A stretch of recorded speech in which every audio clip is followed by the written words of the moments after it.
Cuando habla un maestro, es la vida quien habla.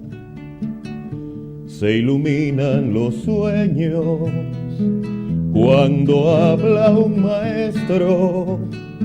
Se hace luz la palabra cuando afronta el deber de ser fuente y espejo. Licenciada en bioquímica, especialista en toda la parte de ciencias biomédicas, con algunos diplomados en competencias digitales que me han permitido, por supuesto, mejorar mi práctica docente y ahora muy orgullosa doctorante de Ciencias de la Educación en Universidad de Santander.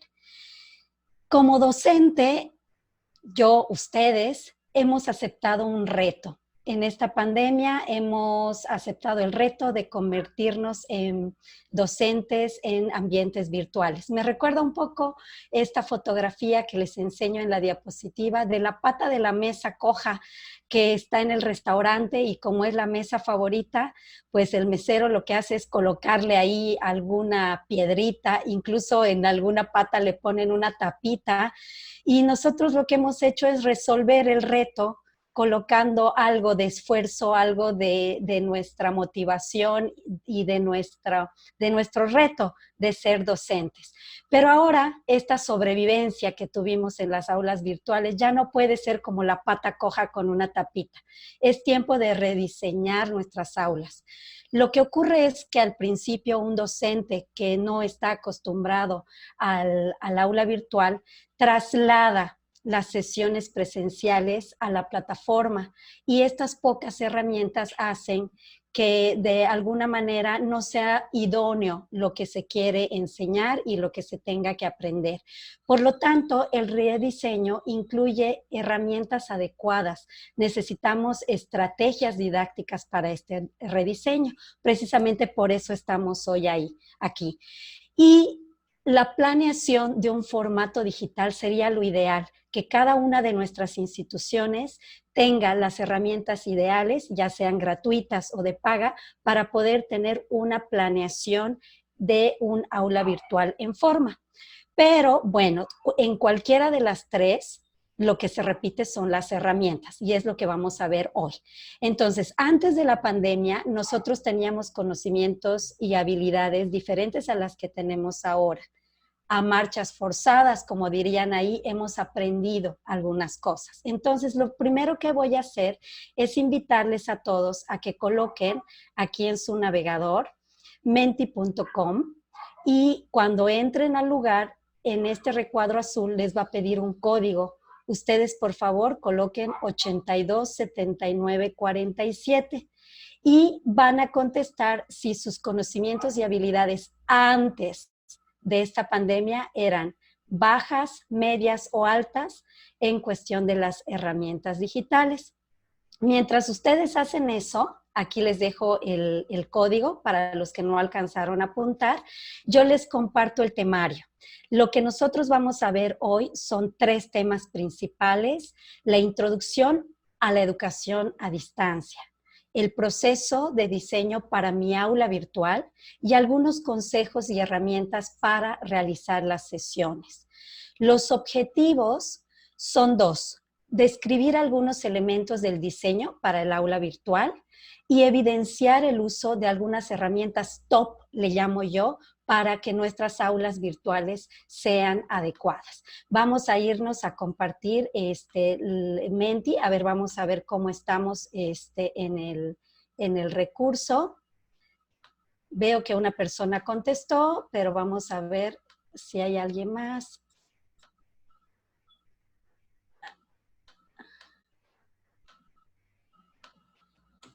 Ahí veo que hay 4, ahí están, ahorita se actualiza.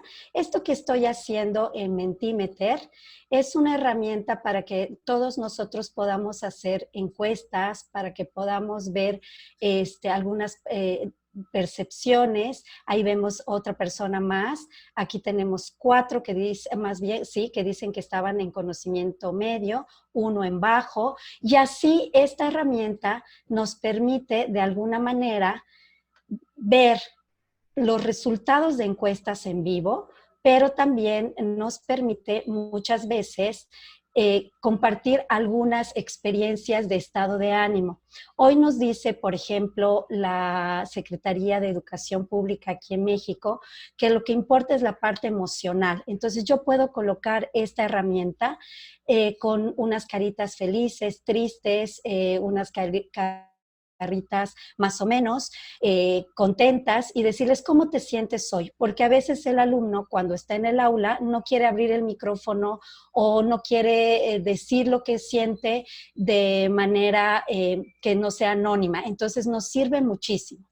Hoy entonces de maestro a maestro les digo que si tus alumnos te importan, te esfuerzas y ellos lo notan. Nuestra primera herramienta del día de hoy es esta, Mentimeter, para que nosotros podamos realizar con los alumnos algún tipo de interacción dentro del aula virtual.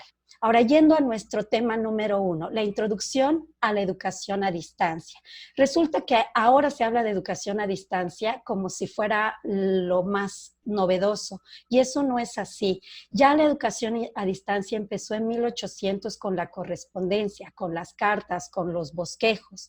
Para 1900 ya aparecen las primeras universidades abiertas en Inglaterra. En 1944 aquí en México se apertura el Instituto Federal de Capacitación del Magisterio y de esa manera ya se formaliza la educación a distancia. Para 1980 México, con sus avances en televisión y en cine, produce programas educativos que dan grandes resultados. Y a partir de 1990, con el Internet democratizado, no significa que en 1990 apareció el Internet, sino que en esa época ya había más dispositivos portátiles, teléfonos, y quizá muchas casas, muchos hogares ya gozábamos de Internet. Entonces, antes del 2000, todo estaba orientado en Internet y en televisión, pero a partir del 2005 al 2010 se acelera la migración al modelo en línea y surge el LMS. Esto ya se puede consolidar porque es una plataforma con módulos, contenidos, bibliotecas y realmente se puede llamar educación en línea. Del 2015 al 2020 se consolidan las TIC, mayor uso de videos, YouTube, recursos tecnológicos avanzados, y entonces cuando nosotros hablamos de educación a distancia, no estamos hablando exclusivamente de las aulas virtuales. Lo que estamos haciendo no es educación a distancia, es educación en casa mediante un aprendizaje remoto. Aquí tenemos algunas diferencias entre lo que es la educación a distancia y lo que es online. Por ejemplo, en online nosotros tenemos una plataforma, materiales disponibles online, los contenidos en la educación a distancia son enlatados, son todos iguales. Aquí en el aprendizaje online más bien son ampliados y diversificados. Hay muchas diferencias y una de las principales es que en la educación a distancia se hace individual y autodirigida, con los documentos, las revistas, pero en la educación online hay un aprendizaje colaborativo y significativo en equipos. Entonces, eso es lo principal que tenemos que entender. Ahora, muchas personas me dicen, ¿de dónde sacas estos lápices y estas escaleras y tus presentaciones? Aquí va nuestra segunda herramienta, Showit. Es una página donde ustedes pueden descargar muchas plantillas. Esta es una que yo utilicé la semana pasada para la clase de física. Hay cohetes, hay lápices, escaleras. Lo único que tienen que hacer es escoger cuáles plantillas les gustan e ir descargando para hacer las presentaciones más atractivas. Por supuesto, más orientado a los que trabajan con educación media básica, ¿no? Ahora, seguimos con el tema. ¿Cuáles son las ventajas de la educación a distancia? Interactúan los compañeros no con un grupo pequeño en el lugar, sino con varios en el mundo. Se aprende investigando, hay mayor flexibilidad de tiempo y espacio y se desarrollan habilidades tecnológicas. Eso es lo que nosotros tenemos que ver, ser positivos y ver las ventajas. Las desventajas las dejamos a un lado. Pero para mi aula virtual yo necesito saber principios básicos y tengo que desarrollarlos además. El primero es la consistencia. Yo tengo que ser consistente con mi reglamento, horarios de comunicación, fechas de entrega. Y todo eso no se lo tengo que dar como un documento Word. Aquí les voy a mostrar, por ejemplo, ¿qué tal que yo les digo, chicos, vamos a hacer un proyecto de ciencias, revisen su hoja de proyecto en Classroom y les muestro algo que sea un poco más amigable que esto. Iniciaremos un proyecto y ya, en Word. Entonces, esta sería su tercera herramienta. Se llama Canva. Ustedes no necesitarán más de 8 a 10 minutos para poder realizar esto que yo acabo de mostrarles. Lo hice en 3 minutos porque las plantillas ya están hechas. Y también podemos nosotros hacer allá infografías y decirles a los alumnos que allí ellos pueden crear también sus propios mapas, etcétera. Entonces puede servirnos también como una parte de evaluación, que va pegado con la organización visual. Nosotros tenemos que tener en cuenta que después de la consistencia necesita una organización visual. Atrevernos sin saturar, comunicar qué es exactamente lo que queremos en nuestros temarios, introducciones. Pero es diferente que yo muestre esto en Classroom, donde tengo aquí un tema, un proyecto, más abajo tengo un banco de ejercicios, un portafolio, a que yo les muestre esto y les diga, este es el icono de los objetivos del tema, aquí tenemos los exámenes, en este vamos a hacer los foros. Lo que necesitan muchos de nuestros alumnos es precisamente la estructura. Entonces, si nosotros somos estructurados, vamos a enseñarles a ellos también a que puedan ser más organizados. Otro principio básico, importantísimo, ser explícitos. Nosotros tenemos que dar instrucciones. Creemos que sabemos dar instrucciones y empezamos a hablar y pasamos de una actividad a otra. Yo le puse aquí sin activities. Es diferente que yo le diga al alumno paso a paso lo que tiene que hacer, a que muestre, por ejemplo, esto. Realiza una maqueta con materiales reciclados, el tema es el petróleo, y entonces el alumno se pierde. Es mejor darle incluso un ejemplo de más o menos qué es lo que tiene que presentar y les aconsejo mucho que coloquen paso a paso. Es diferente que él diga, ok, paso 1, leo la página 45 del libro.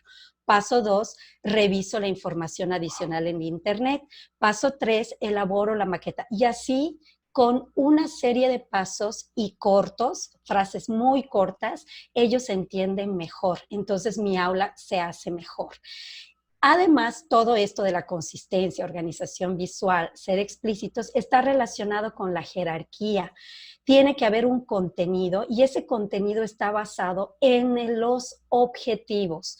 Ahora, cuando hablamos de los objetivos, nosotros planteamos obviamente los objetivos y buscamos recursos, no al revés. Algunas personas tienen el recurso, ¿qué hago? Quiero lucirme con este recurso y se enfoca más en el recurso que en el objetivo. Entonces recordemos que los recursos son objetos de aprendizaje y van pegados a los contenidos de una jerarquía y además tienen que ir de manera explícita en una organización visual y con bastante consistencia.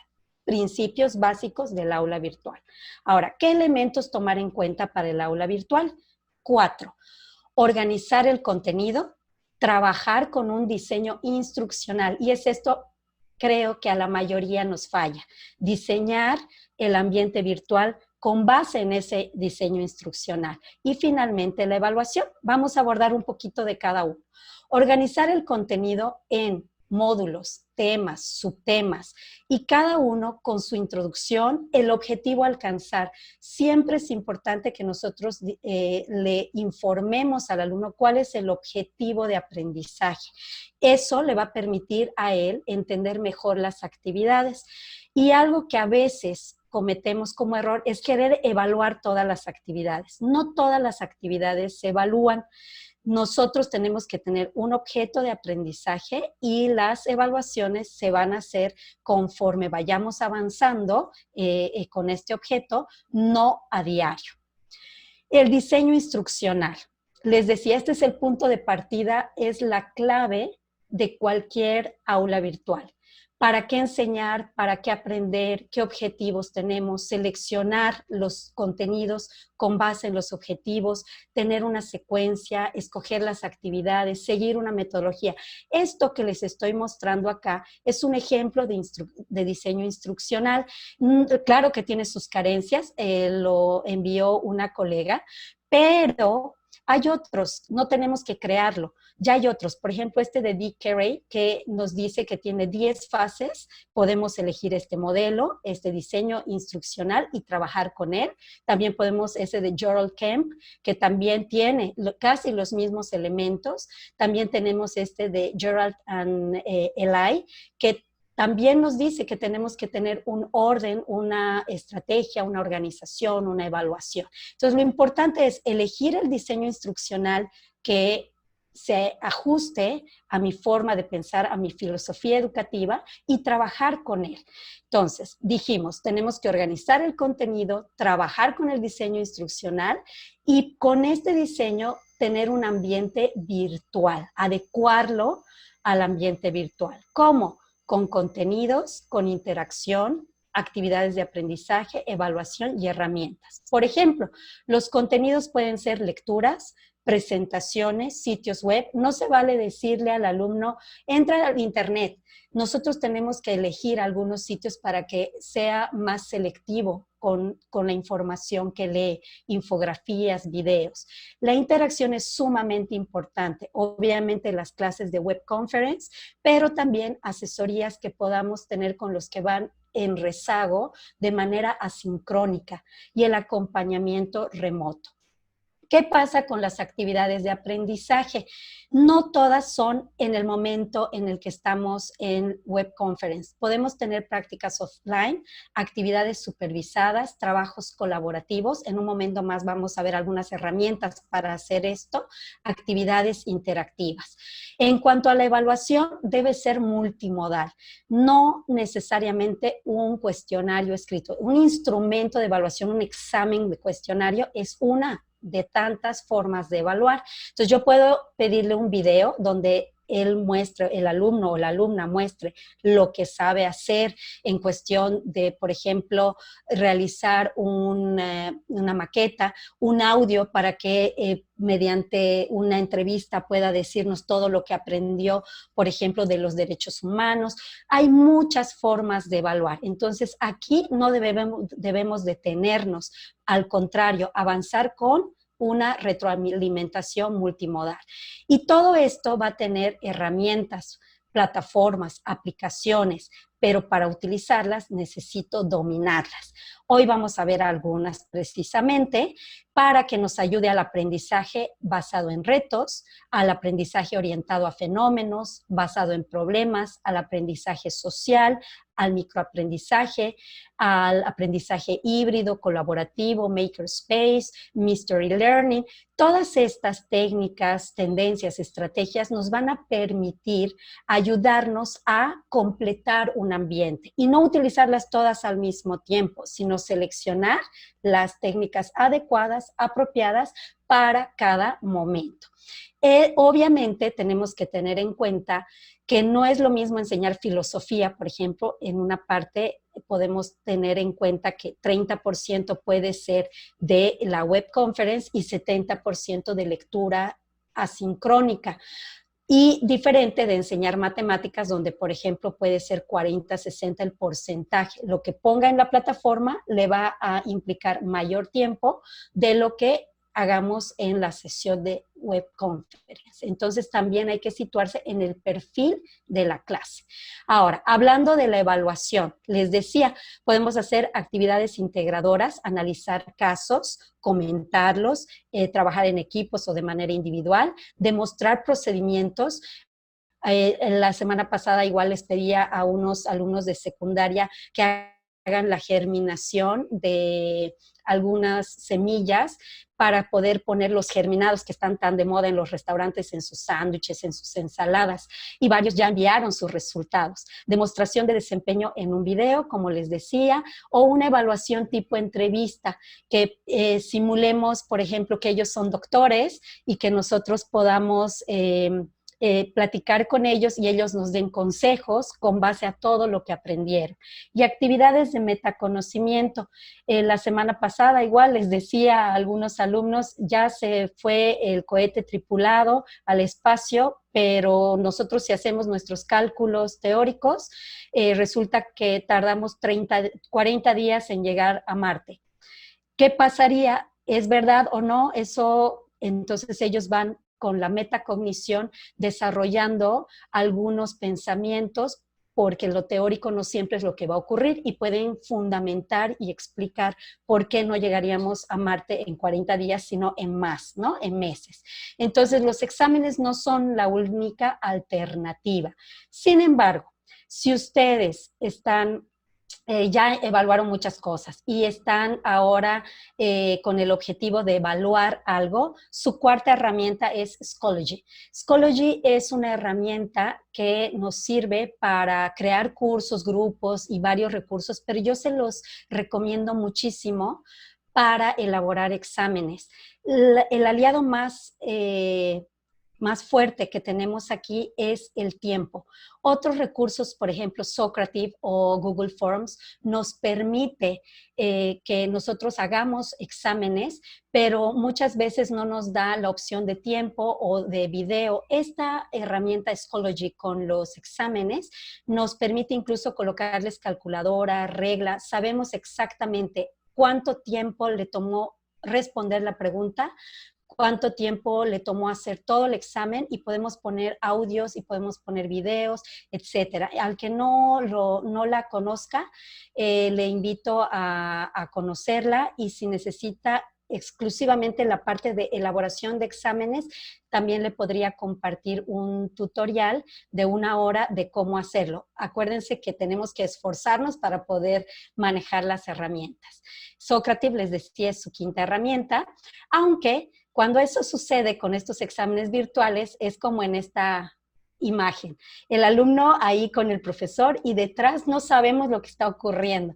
Entonces, muchas veces les digo, el examen virtual no es lo más idóneo como para emitir un juicio o evaluar. Podemos evaluar el proceso, no solamente el producto final.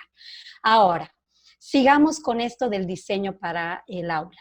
Tomar en cuenta a los teóricos. Hay teorías muy importantes como la de Moore, que nos dice que la distancia de lo que llamamos educación en línea no es solamente el espacio físico, sino que hay una distancia psicológica y también influyen las percepciones y comprensiones. Entonces, no nos enojemos. Los alumnos a veces colocan cosas en el chat que parecen incongruentes o decimos, ay, ¿cómo no entendió? Es porque este espacio se va agrandando. Entonces, ojo con eso. Johnston también nos dijo en 2010 que para que haya una experiencia educativa completa debemos tener 3 presencias: la cognitiva, la social y la docente. ¿Y qué pasa en línea? Que estamos con la cognitiva, estamos con la docente, pero la social está a medias. Entonces, a tomar en cuenta que también los muchachos están en una situación de que la socialización no les permite, esta falta de socialización no les permite aprender como ellos quisieran, como de manera presencial. Y Bunz y sus colaboradores también en 2010 nos dicen que el primer periodo sin atención puede ocurrir solo 30 segundos después de iniciar una conferencia. Es cuando me dicen algunos alumnos, maestra, ya me perdiste, ya no sé, ya me aburrí, o ay, el video estuvo muy largo. Entonces, recordemos que las clases virtuales no deberían tener un periodo mayor de explicación de 15 a 20 minutos. Después tenemos que hacer cambios de actividades. Ahora, ya entrando al tema número 3. ¿Qué consejos les puedo dar? Trabajen siempre con una pauta. Una pauta es como una planeación. Tengo que tener 3 momentos. Previo a la clase, ¿qué va a hacer mi alumno? Es decir, le mando una lectura, le mando un videíto corto. Durante la clase, ¿qué hará? Voy a colocar un Menti al principio, a medio voy a poner una pizarra para que puedan colaborar y en el cierre les voy a pedir que dibujen algo y me lo muestren en la pantalla, ¿ok? Ya vi lo que van a hacer durante la clase. Y después de la clase deberá hacer algo como por ejemplo llenar un cuestionario o colocar algún comentario de lo que aprendió. Nosotros tenemos que tener la planeación o esta pauta que se llama de manera virtual previo, durante y después de la clase. ¿Ok? Ahora, en el inicio lo que les aconsejo es primero un repaso siempre de las reglas básicas. Todos tengan el micrófono apagado, por favor el que vaya a participar levante la mano en el chat y colocar algunas actividades, ¿no? Algunas preguntas de activación, preguntas detonadoras y hacer un examen rapidito para ver si leyeron el material que les dejé previo en la plataforma. Eso también lo podemos hacer de manera al azar con ellos o también, como les decía, con una pizarra electrónica colaborativa. En el desarrollo, obviamente, las presentaciones, explicaciones, pedirles a ellos que diseñen algunas preguntas, decirles al final de la explicación, ustedes van a hacer 3 o 4 preguntas, por favor, y pónganlas en el chat o vamos a abrir los micrófonos. Y en el cierre, siempre, siempre la recapitulación, presentar palabras clave y una frase de conclusión. Afortunadamente, a los alumnos que no pudieron entrar a esta clase interactiva, entonces, como es grabada, puede tener una sesión interactiva. Eso es una de las ventajas que también podemos tener en la escuela. Ahora, otro consejo que les doy. La inteligencia emocional es súper importante. En momentos de incertidumbre, perdemos de vista lo importante. Es paso número 1, mantener la calma, porque lo que nosotros estamos sintiendo pareciera que no, pero ellos lo perciben. Tener las herramientas ensayadas, tenemos que ensayarlas, no presentarlas al aventón, como dicen aquí, conectar lo sincrónico con lo asincrónico, es decir, que lo que le dejé en la plataforma tenga que ver con lo que estoy haciendo en la web conference, retroalimentar a tiempo. No hay nada peor que pedirles algo y no retroalimentarlo. Es como cuando a nosotros los docentes de repente nos pide el director algún tipo de documentación y luego no sabemos qué pasó y decimos me la hizo hacer en vano. Entonces pónganse en el lugar de los alumnos, no tarden más de 48 horas en retroalimentar. Y si sé que me va a tomar muchísimo tiempo retroalimentar, entonces mejor ver de qué manera puedo acortar esas actividades, ¿no? No puedo leer yo 60 monografías de 20 páginas, eso es imposible. Entonces, nosotros tenemos que ir administrando eso, hacer que se sienta acompañado y todo esto va a ir relacionado con el IQ, el coeficiente intelectual, el EQ, el emotional quotient y la inteligencia digital, DQ. Ahora, para que todo esto se lleve a cabo, necesitamos una dieta digital, así le llamo yo. Nosotros muchas veces decimos, ay, es que los directores deberían estar promoviendo los cursos, en mi escuela me deberían estar formando, pero los directores, les digo porque estoy también del otro lado, estamos viendo la cartera vencida, los insumos, todo lo que hay que comprar para el regreso, el gel antibacterial, cómo van a estar la limpieza de los salones. Son tantas cosas que mejor vamos a dejar de quejarnos y vamos a ayudarnos porque lo podemos hacer de manera autodisciplinada y de autoformación. El cortisol genera estrés y ese estrés puede estar en los alumnos, pero también en nosotros. Entonces vamos a evitarlo, vamos a evitar este cortisol y vamos a tener una inteligencia digital. Mi dieta digital va a tener varios propósitos educativos.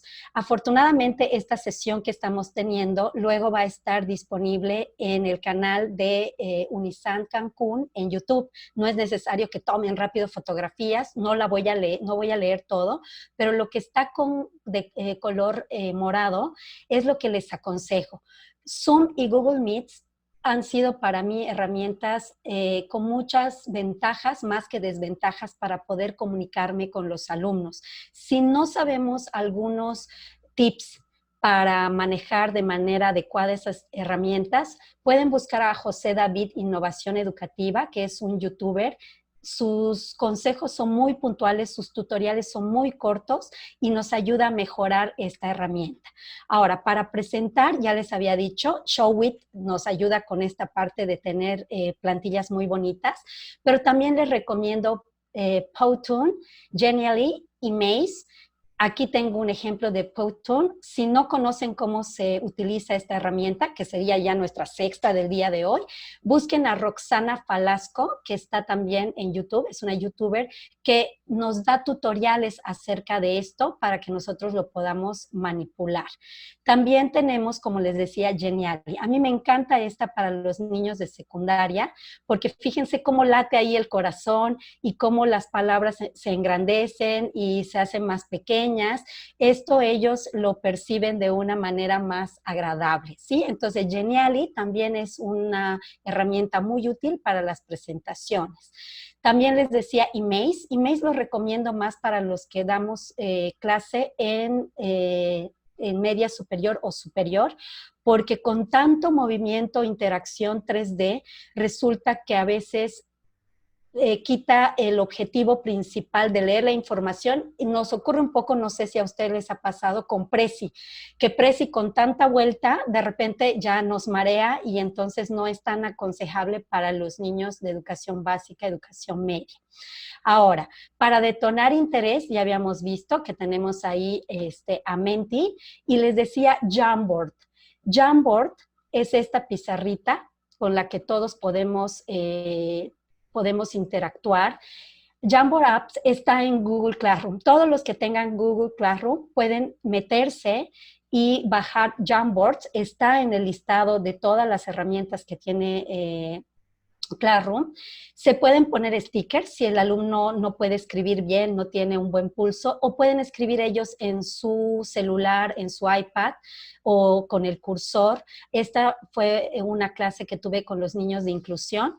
Les decía, pongan un ejemplo de carbohidrato y ellos escribían azúcar, lípido, aceite y ven ahí un poquito temblando la letra, pero lo hicieron. Jamboard App se lo recomiendo bastante. Se puede colocar esta pizarra y todos estamos en Classroom aportando stickers, dibujos y si la dejo abierta, ellos pueden hacer, como les decía, un trabajo colaborativo. Yo puedo dejar un examen en equipos de 5 personas, cada 5 va a tener su propio Jamboard y las 5 van a colocar stickers, dibujos y me van a entregar un collage, por ejemplo, del cuerpo humano, ¿sí? Entonces, esto se lo recomiendo, ya vamos en la 9ª herramienta para trabajar.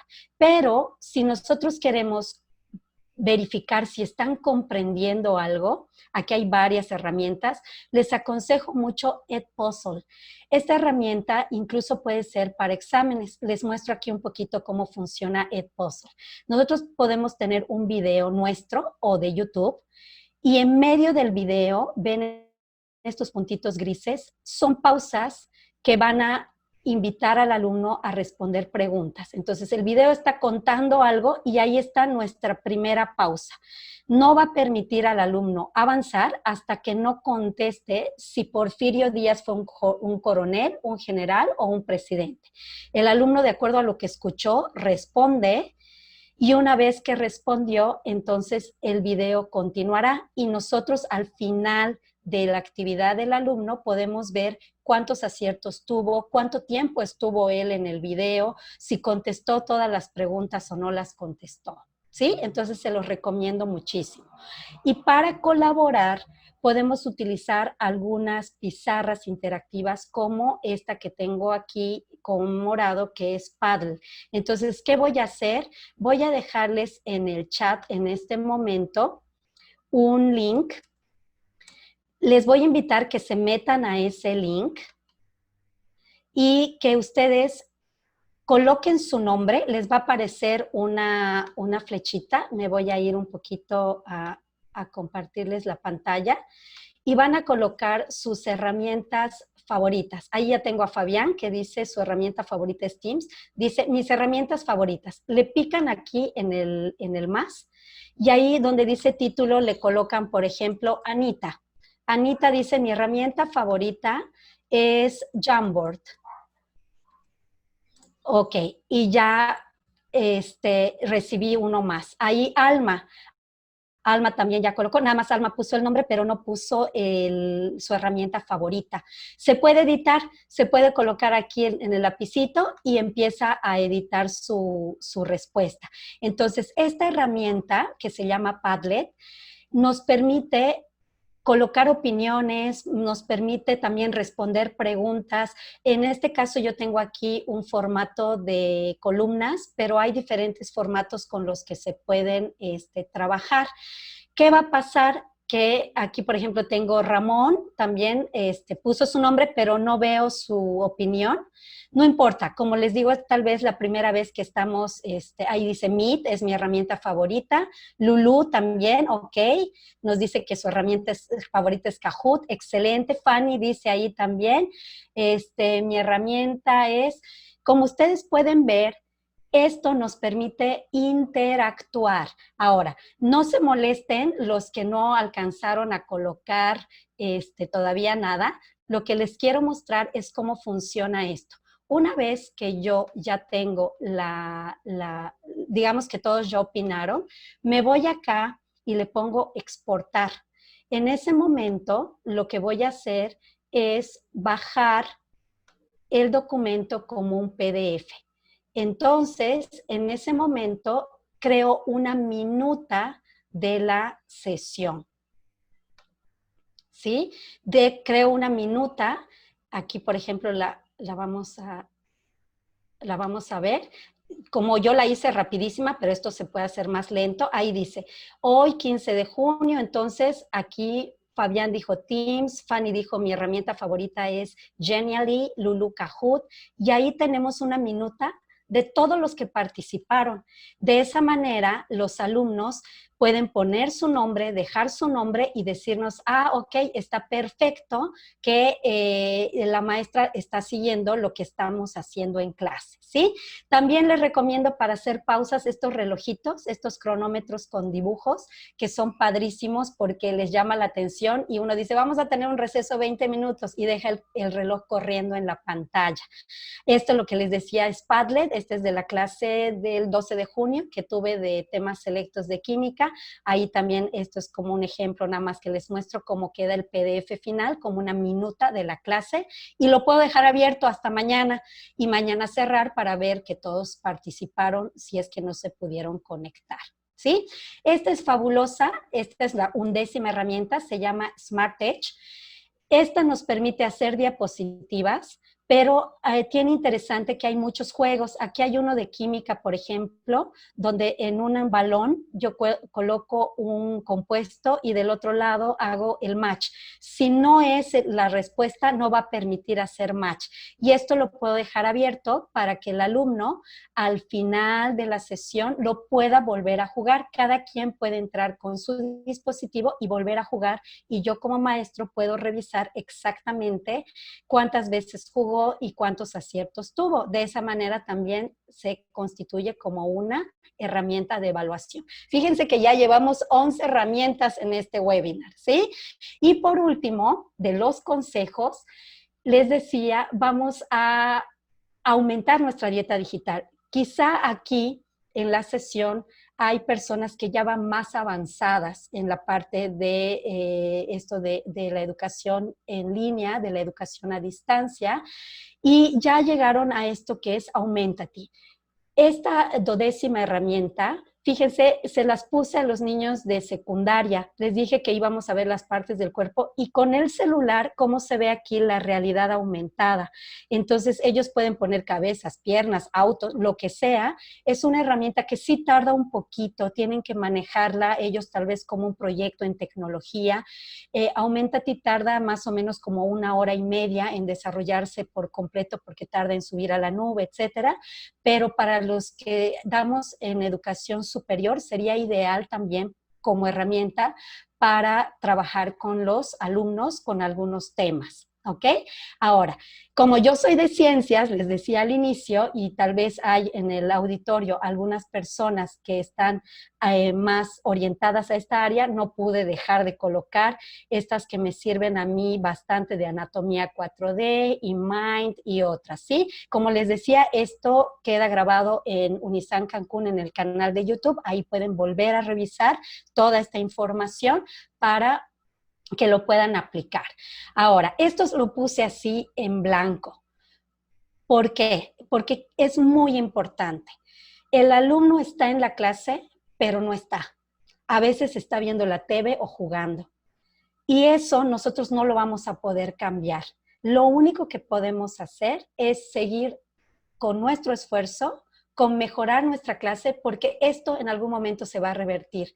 Si a él no le interesó nuestra clase, pero resulta que está más divertida de lo que está pasando en la TV, entonces vamos a tener alumnos más interesados en nuestras aulas.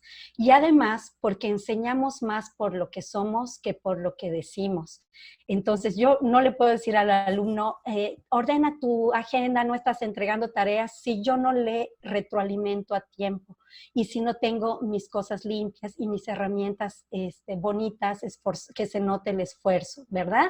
Ahora, tampoco tenemos que darnos golpes de pecho y deprimirnos, porque para una enseñanza exitosa, efectiva en línea, existen muchos factores y algunos de ellos no los vamos a poder cambiar. Sí depende del diseño del curso, claro, podemos aportar ahí, depende de las actividades, pero hay muchachos que no pueden hacer las actividades, depende del contenido.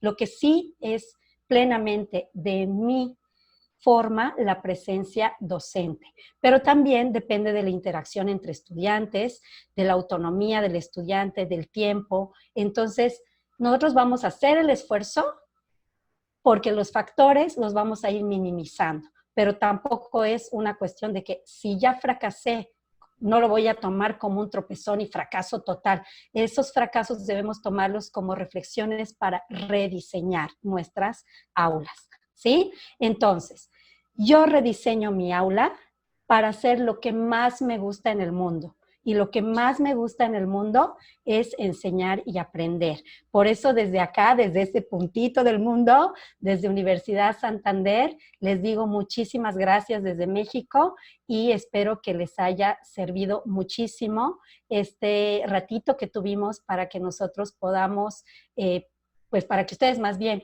puedan interactuar con estas herramientas y que puedan ampliar un poquito del conocimiento si es que ya no lo tenían de acuerdo a lo que vimos. Entonces, en este momento vamos a dejar de compartir la pantalla para que podamos abrir el espacio al chat. Voy a leer las preguntas del chat y dice, muchas gracias, Roxana. Gracias a ti, Roxana. Alma, excelente contenido, muchas gracias. Excelentes sugerencias. Recuerden que también una de las cosas que siempre les digo, todas las herramientas son buenas siempre y cuando sepamos manejarlas y siempre y cuando nos acomoden. Estas son las que yo les puedo ofrecer, pero ustedes seguramente tienen otras más. Veo que no hay preguntas, más bien son gracias y sugerencias. Muchas gracias. Espero que ustedes lo hagan lo hagan realidad en sus aulas, busquen el material. Ya les dije que de repente nos cuesta, pero ya en México, por ejemplo, terminamos las clases, ya terminamos el ciclo escolar en educación básica y en educación media. Nos va a permitir tener un respiro y en agosto, cuando tengamos que regresar a las aulas o tener tal vez esta parte híbrida, estar un poco más segura de nuestras herramientas, ¿sí? Dice la doctora Teresita que quisiera hacer un curso con cada herramienta. Sí, sí podemos plantearlo. De hecho, les recomiendo visitar el Facebook de Unisan Cancún. Hay ofertas educativas muy interesantes y por supuesto podemos trabajar en ello. Entonces, les agradezco muchísimo que hayan estado este momento compartiendo. Muchas gracias por esforzarse y ser mejores maestros. Nos vemos en una próxima ocasión. Bye a todos. Cuando habla un maestro,